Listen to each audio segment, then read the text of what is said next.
Section 1, Prologue. Doogie rubbed off on people like peanut butter. Little bits remained and hardened. He was the first kid with a yo-yo. The yo-yo craze followed.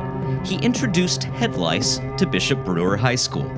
He wore pinky rings before that was just a New England thing to do. One day, late July, Doogie, 53 years old, 4 daughters, 1 wife, dozens of friends, 1 terrible secret, mowed his lawn in Croton-on-Hudson, New York. He ran the spinning blade over the hidden empire of a wasp nest. Their stingers made his body a Swiss cheese. Doogie died 3 days later of the 1,000-sting assault. His face was so swollen, his oldest daughter, Jenny, could not understand the man's gasping final plea. 19 others died the same way, and newscasters called it Bad Wasp Summer. Doogie's friends thought it was the trendsetter's final parting trend. This was incorrect for 2 reasons. 1, 10 years later, when the incident occurred, Doogie would succeed once again in starting a trend. 2, could a man like Doogie be called dead when so much of him remained? Doogie was important for his role in my brother, Solomon Grinshaw's discoveries, for his role in the incident. But it could have happened to anyone. In fact, it often does, but in private. A cabin in the woods, a hotel room on a dark night, a dream. The public nature is what made the incident the incident. When the incident happened, and it did happen, mind you, it forced the masses to ask a question they had never thought to ask. How many living people equal 1 dead man? In Doogie's case, it was 11. A cast of unwitting participants. Neil Gillespie laughed with Doogie's laugh. At Jewish sleepover camp, he and Doogie would skip all the daily activities. They'd hide on a top bunk, eat Rolos, chew tobacco, and crack each other up. Doogie's laugh reminded Neil of the bell at school, how it rang and echoed, then fell to a titter. He loved it. After a week, Neil started laughing the same way. Now, in his 60s, while watching YouTube cat compilations, while streaming Adam Sandler movies, while listening to his wife make fun of her friends, Doogie's alarm bell laughter reverberated from Neil Gillespie's mouth.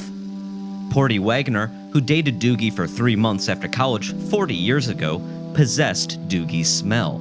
She called it a garlic musk, and while together, she would sleep with her nose pressed into Doogie's armpit. Right before they broke up, Porty stole 8 shirts from Doogie's closet. He left her voicemail after voicemail, back when those were on separate machines. What did you do with my shirts, Porty? Give me my shirts back, Porty. I don't have a lot of shirts. You can have 1, not 8, Porty. They became her rotation of nightshirts, and she never washed them. For decades, Porty stewed in Doogie's garlic musk 8 hours a night every night. The shirts were just the start of her crimes. Doogie's daughters retained his genome, save the Y chromosome. Jenny had his eyes, Penny his nose, Betty his physique, Minnie his fondness for alcohol. When Mrs. Doogie's now adult children slept in their old rooms, the widow felt a gnawing certainty that Doogie was still inside the house. If she took an Ambien, she could hear his voice. God damn it, who left the window open? Minnie! As Doogie's closest lifelong companion, Mrs. Doogie took on the cross of the dead man's social network. This is why, unlike the others, she didn't have to physically attend the incident. She was the psychic glue, the center of a transcendental spiderweb. Every person she knew was first a friend of Doogie. Every stranger she encountered, every teller at the bank, cashier, the liquor store, the butcher, the mechanic, all they talked about was Doogie. He was such a crank, but he liked ice cream. No, he loved ice cream, and they'd laugh and laugh. After his passing, Mrs. Doogie lost not just her husband, but most of herself. In time, she forgot her own name. But this is not to say Mrs. Doogie knew everything about her husband. He had secrets too shameful to reveal, hidden from his wife in the home they shared. And last, in this case least, The egg and dairy division of Prime Retail Foods Corporate retained every one of Doogie's jokes, even the one about the camel. After he died, the man's coworkers, who also based their identities on rude dude humor, split up the dead man's jokes like the garments of Christ. Tim Chellery told the one about the noisy dog. Honk Matthews did the one about the cigar and the ballerina. Chet Galloway told the one about the toilet in Congress, and Ivan, George, Gin, Willie, but most importantly, Marianne Lombardo all told the one about the Polish guy at the gynecologist. Section 2. The incident, which decades later would so thoroughly change our understanding of human consciousness, should not have happened. It required 11 people from cities across the country to coincide in one spot at the same time, thinking the exact same thought. Yet, improbable as it was, it did happen. There are photos only some people can see and videos only some people can watch, but they do see and they do watch. It is this author's belief that the incident would never have occurred were it not for the following events. A. Puddles, Doogie's elderly dog, irreparably injured Mrs. Doogie's left eye. B. Brendan Wagner was arrested for the distribution of cocaine. C. Rad Tad Johnson, the host of TGIF Happy Hour Trivia, fell through an open manhole to his wet grave. A. Puddles. On the afternoon of Friday, October 14th, the day of the incident, 3 of Doogie's daughters, Penny, Minnie, and Betty, waited for the oldest daughter, Jenny, to arrive at Grand Central Station. For the first time in 4 years, all the daughters would be home. All it took was their mother losing an eye. Puddles, a hulking Alaskan Malamute, had retained Doogie's my way or the highway attitude. On a walk down the nature trail behind the Doogie house, Puddles caught whiff of a skunk. "Don't you do it," said Mrs. Doogie. Puddles did it. He took off after the skunk, too eager for the old woman's balance, but too old himself to break her grip. Puddles dragged Mrs. Doogie 30 feet on the wet grass, then off the path into poison ivy, honeysuckle, and dried twigs. That's when she accurately screamed, "My left eye!" Mrs. Doogie was half a mile from home. The neighbors were at the lake all weekend. Clasping a mitten over her eye, she had lost all sight of Puddles. As night came down, she imagined Doogie still alive, running down the path to find her. "I lost Puddles!" she cried to the empty trees. On October 12th, Jenny got a call from an unknown number, which she ignored. When she finally checked her messages that night, she learned what happened to her mother. She called the hospital back. "Mom, I'm so sorry!" Jenny would go on to apologize 26 times. Mrs. Doogie told her of her horror, how she spent a night half blind in the woods, how the doctor said she could keep the eye, but not her vision, how Puddles was gone. Jenny started calling the other daughters. They each agreed to come home, even though it wasn't Thanksgiving or Rosh Hashanah. They felt the same fear they felt a decade earlier after Doogie's passing, that Mrs. Doogie could not survive on her own. The 3 younger daughters met Jenny by her bus gate. Jenny had coordinated all their routes to coincide at Grand Central Station, specifically allotting enough time before their Metro North train to take in the historical landmark. "We always just rush through," she told them in an email with an attached itinerary. "I've never looked at the clock." They walked through the station, avoiding the angry crowd in front of the gate for the delayed 4:05 to Hudsonville. B. Brendan. Porty Wagner had a ticket for the 4:05 to Hudsonville. She arrived at 2:50, lugging 3 antique trunks full of old costume jewelry, and a 4th trunk of a different sort. The 3 trunks of jewelry were her inventory for Poughkeepsie, a seasonal Poughkeepsie craft market, the earnings of which would just cover her train ticket. This is why she had the 4th trunk. Among her personal effects, wrinkle creams, brushes, and 5 of Doogie's old shirts, she was transporting 6 kilograms of cocaine. Her nephew Brendan had used her to supply his modest upstate coke empire for the last 3 years. It's what paid the rent. As she arrived at the station and loaded the final cocaine and shirt-filled trunk on a cart, she received a text. Just thinking of reaching for the phone made the last trunk wobble on the cart. She ignored when it buzzed again, and as she heaved the cart into motion, forgot it entirely. Porty trekked the luggage all the way to the luggage check-in. The woman at the counter loaded each hulking trunk onto a conveyor through a security checkpoint. It never occurred to Porty to fear security. On these trains, it was only a metal detector, attended by one bored cop playing poker on his phone. Not to mention, she was 62 years old and white. After dropping off the baggage, Porty bought a sizzling hot dog cinnamon pretzel from the hot pretzel shop. Biting into it, she pulled out her phone to check her horoscope app. A message appeared on screen, the text she had ignored almost 30 minutes ago. It was from her sister. "Brendan got arrested!" Then a follow-up. "They know!" Porty coughed up her hot dog and left it half chewed on the public table. She raced down the hall, rounding the corner for the luggage counter. "I need my luggage back!" she shouted. The woman behind the counter raised her hands in alarm. I'm sorry, it already went through, ma'am." Dread shaped Porty's face into a trapezoid. "What's wrong? Was there medicine inside?" Porty slammed her fists on the counter. "No!"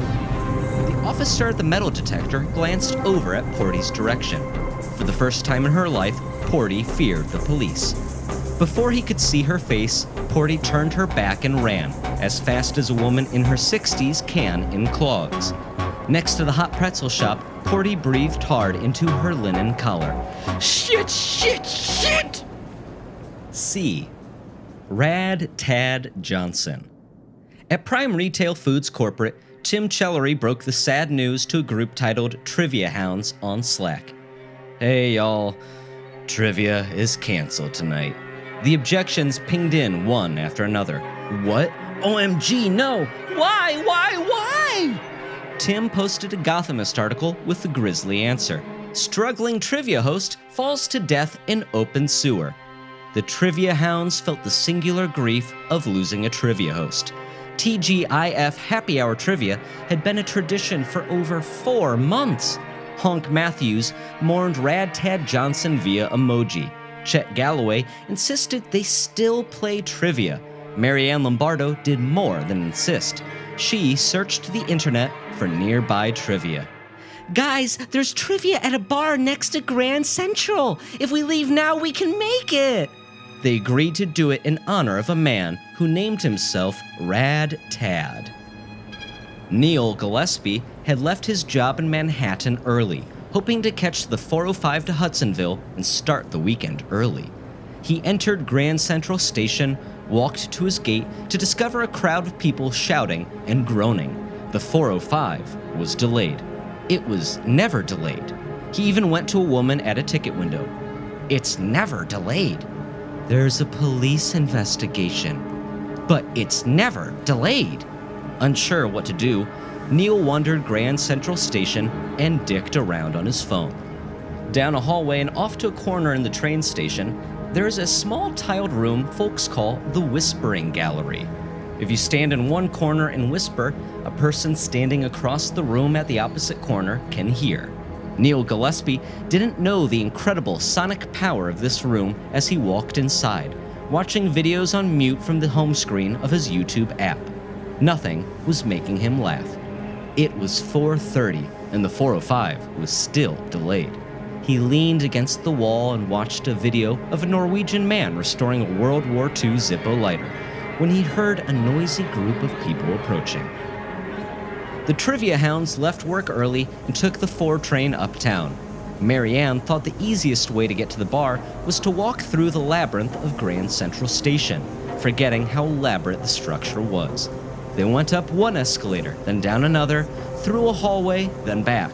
It was around the hot pretzel shop when Marianne realized she was lost. The Trivia Hounds stood outside the Whispering Gallery as Marianne checked the directions on her phone. Honk started to tell a joke he first heard 15 years earlier. "Okay, so a ballerina goes to the doctor. Doc, I got a big ballet coming up, but my vagina stinks like a dumpster." From the other room, Neil heard a joke begin. He wasn't one to eavesdrop, but something about the words drew him in. For a moment, he could feel the height of a bunk bed, taste Rolos, and tobacco. As the doctor in the joke started describing a questionable treatment, all 4 of the Doogie daughters gathered in the Grand Central corridor of Grand Central Station, staring up at a 4-faced clock. "That's neat," said Jenny. "It's like 4 clocks." Penny was the first to hear it, a school bell laugh echoing loud and falling to a titter. "Dad?" Then the other daughters heard it, their father's laugh. Minnie took Jenny's hand and squeezed. Jenny was the closest to Doogie. Jenny broke into a sprint, pulling Minnie with her. Jenny ran past a crowd of Christian teens on a field trip, jumped the legs of a man either sleeping or dead, and rounded the corner. She began to hear the end of a joke she only heard when their father was drunk. "No, you dumb dancer. You were supposed to puff the cigar and sit on the radiator." The laughter rang all around her. She broke through the crowd and traced the biggest laugh to a broad back the size of her father's. A chill ran down her spine. She placed a hand on the man's shoulder, and the laughter stopped. Instead of her father, a ginger man in his 60s with sunspots and astigmatism turned to answer.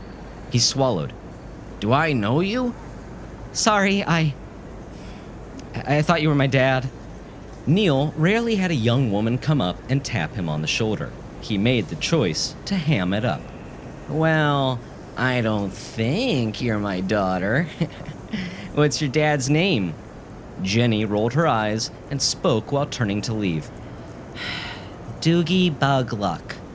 This time it was his hand on her shoulder. "I knew Doogie Bugluck." Now the trivia team perked up, having heard the name of a man who, had he been alive, would have been the 5th trivia hound. "I'm sorry to interrupt," Chet said, waving an arm, "but are you talking about Doogie?" In the vast open corridor of Grand Central Station, over hundreds of heads, the light began to deflect and ripple like a bright spot of ocean floor.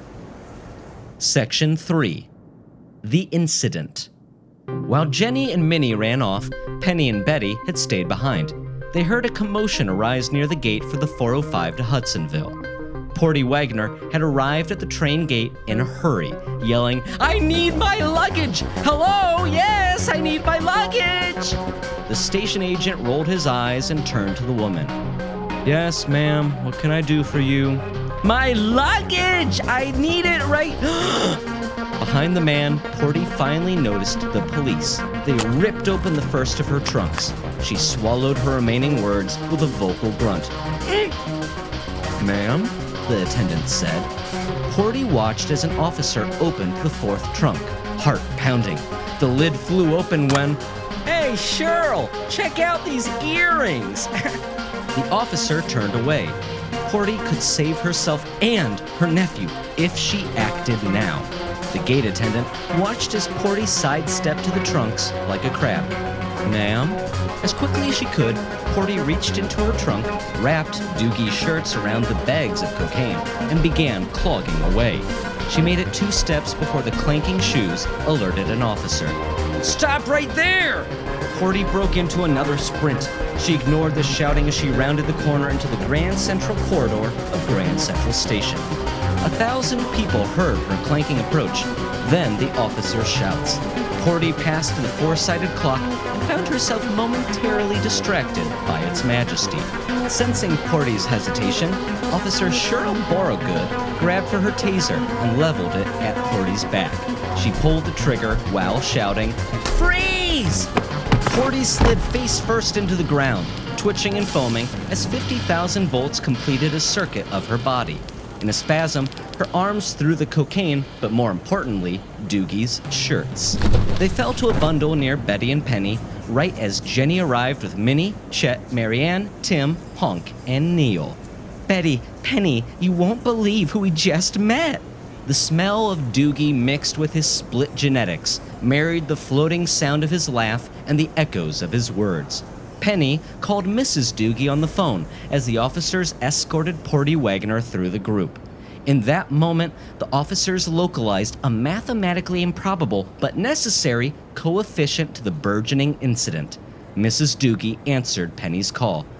"You're not already here, are you?"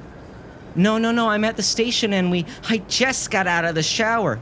"No, Mom, you won't believe it, but we just met all these people who know Dad." That's when inhuman screams filled every ear. The rippling air in the Cathedral of Grand Central Station congealed to substance and color. A human shape contorted there, floating above so many heads. It was the first recorded public haunting, or, as it would come to be known, a hazy life. The police let go of Porty. Penny, by instinct, ended the phone call with her mother. All the souls Doogie had smeared with his essence watched him condense, unaware of their role in his resurrection. This brief second life was not painless. At first, only Neil, Porty, Jenny, Betty, Minnie, Penny, Chet, Marianne, Tim, and Honk could see the incorporeal dead man flitting in and out of existence above their heads. But the more they screamed and pointed, the vision spread to other commuters. The police officers who escorted Porty were the next to see Doogie reassembled, floating above a four-faced clock. Being officers of the law, their first instinct was to shoot. Though Doogie did, twice, scream as a bullet pierced through his body, investigations recovered every bullet fired, and analysis showed no vestige of human matter. Either the officers were terrible shots, or it wasn't flesh that comprised Doogie Bugluck. Witnesses took cell phone pictures, which, to outside eyes, did not reveal a floating Doogie. But the witnesses could always see the man. They could point to any photograph of the event and not just point Doogie's location, but in agreement say it was only his torso or his head, or say if he looked scared or in pain. As my brother Solomon Grinshaw proved, identical photographs of the same patches of ceiling, taken at later dates, did not elicit any response from the witnesses. They saw Doogie. Doogie blinked in and out of existence for only 52 seconds. His first 20 were agony. During the final 32, however, he stopped screaming, or rather, he continued screaming, but articulated screams into words. "Jenny!" He roared at his firstborn daughter. "Jenny!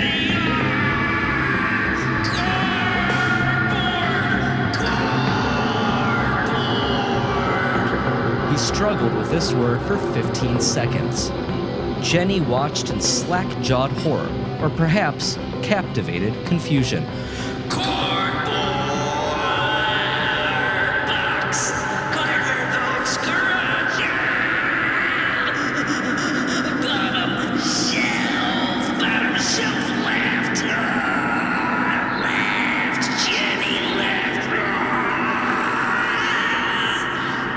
Doogie twitched along the ceiling, but as Chet scooted away in fear, Doogie disappeared. 5 seconds passed. Was he gone? Jenny tried to blink the afterimage away. Tim picked Chet off the ground, and the coefficient was once more complete. Doogie returned in a flash of green light and a strange spray of pungent grease. The entirety of Grand Central Station screamed, 22 babies cried, and 5 dogs barked. His head distorting from his body in VHS stutters, Doogie shouted 2 more words at his oldest daughter in a megaphone pop. "Burn it!" The officers, needing to take charge, decided the first priority was arresting the old woman. "Get her to the cruiser!" As they yanked Porty away, Doogie flickered like losing a radio signal, blurred into static, then nothing. The babies kept crying. Doogie's daughters stared at the ceiling, hugging one another. Penny's phone rang. It was Mrs. Doogie. She ignored the call. An investigation began in multiple agencies: the Department of Homeland Security, the local sheriff's office, and, for some reason, a 2-person team from the physics department of the University of Miami, Ohio. The sheriff's office focused on the cocaine and deemed it a routine drug charge with a fun story. The physics department from Miami, Ohio, contested it ever happened. The DHS filed a report classifying the incident as, just a fluke, I guess. For years, the incident lived on in tabloids and online conspiracies, a matter of novelty, not study. It was cataloged and forgotten until my brother Solomon uncovered the file in the basement of the University of Miami, Ohio. How it ultimately destroyed his life is another story. Epilogue. Jenny Bugluck and her sisters went home on the 6:15 Hudson line to Croton Harmon. Their mother picked them up at the station, much to their dismay. Her head was still wrapped in bandages. Betty was aghast. Are you even allowed to drive? Mrs. Doogie waved the question away. Left eye or not, nothing could ruin seeing her daughters. Hush. Now, what was this about someone knowing Dad? The phone cut out. The three youngest daughters looked to Jenny. She didn't say a word. Mrs. Doogie looked her four girls up and down. Is everyone okay? You all look like you saw a ghost. Three of the daughters followed Mrs. Doogie into the house with their luggage. Jenny left her bags behind and punched the keys of the keypad for the garage. The code was Doogie's birth year. The garage was Doogie's domain in life, and it remained his in death. Mrs. Doogie never cleaned it, thought it disrespectful to disturb even the dust. Jenny had to step over ancient bags of lawn trimmings, little stems sprouting through the burlap, dull lawnmower blades, and empty cans of Miller. Below a garage sale clock of a tropical sun, she saw the shelves.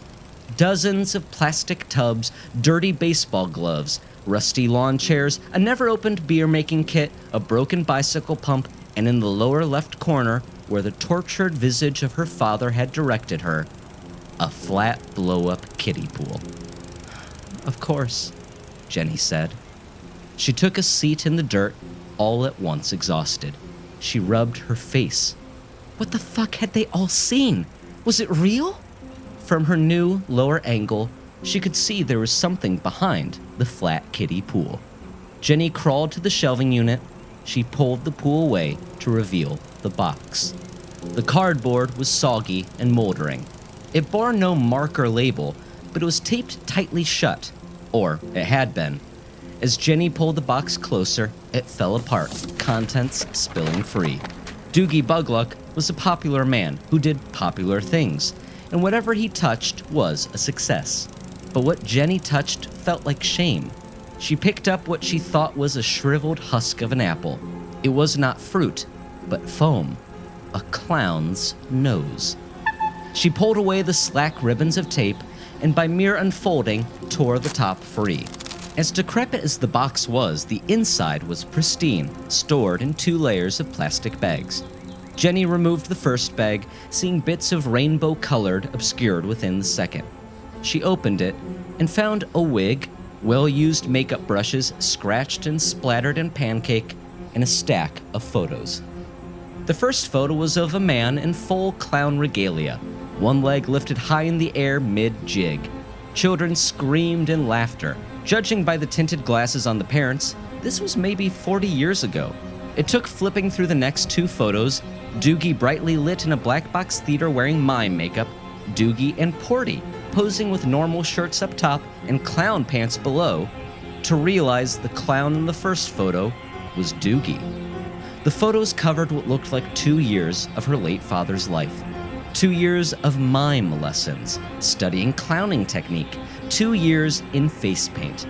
He looked happier in the photos than she had ever seen him in real life. Yet for all his love, no one liked clowns. No one liked mimes. It was a love he could convince no one else to share. Jenny tried to upload the photos in her mind as fully as she could, the way her father smiled, the motion blur of the children's clapping hands. Then she gathered all the contents in her arms. She found a long-tipped butane lighter on her way out. Behind the garage, rain had rusted a hole in the bottom of the charcoal grill, but it would work well enough. Jenny arranged the photos and objects on the flaky red grill and started a flame.